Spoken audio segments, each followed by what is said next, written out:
ทีมโรงเรียนบ้านคอนนเพกสีแดงนะคะเข้าไปแล้ว1 ประตูแข่งกับโรงเรียนบ้านอีหลำลูกบอลกำลังนำมาแล้วออกข้างไป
เราดังไรตีนใน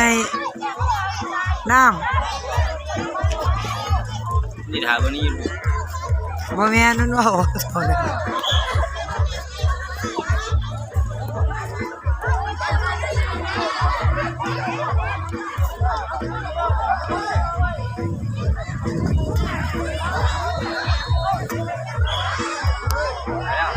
อยากขึ้นใส่กระตันไปนี่เลยหันเท้าเดียวกระตันตีก่อน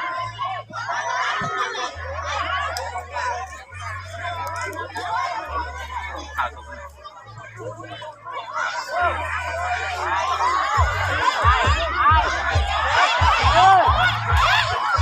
หลอดนี่คือไปวนเวียนอยู่แถวโก้บ้านคอนนเพกค่ะวะเลย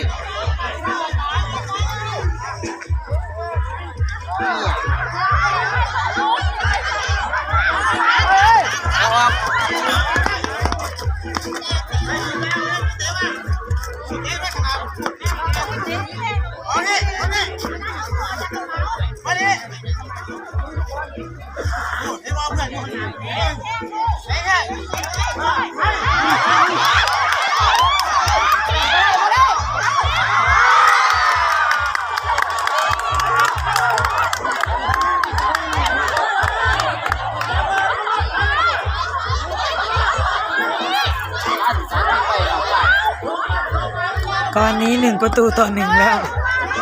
ใจเลย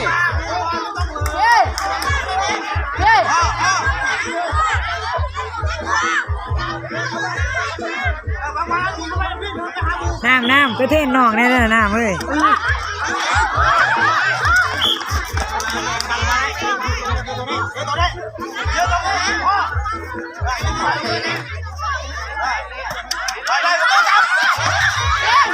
ให้ไฟเตะล่ะให้ไฟ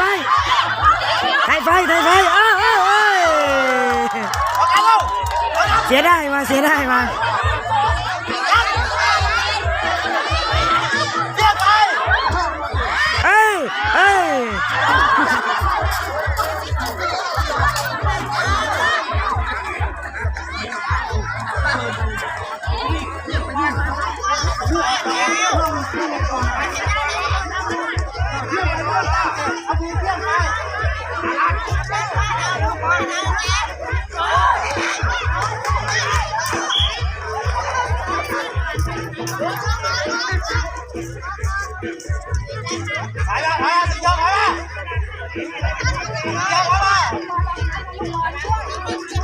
งมาพี่ที่ละน้องมาเนี่ยที่ละ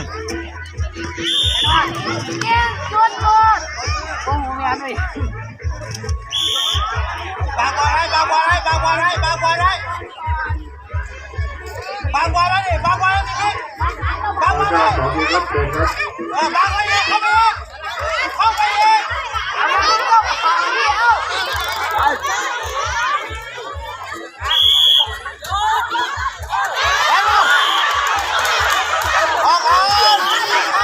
มันเครื่องมือไปจับหน่อย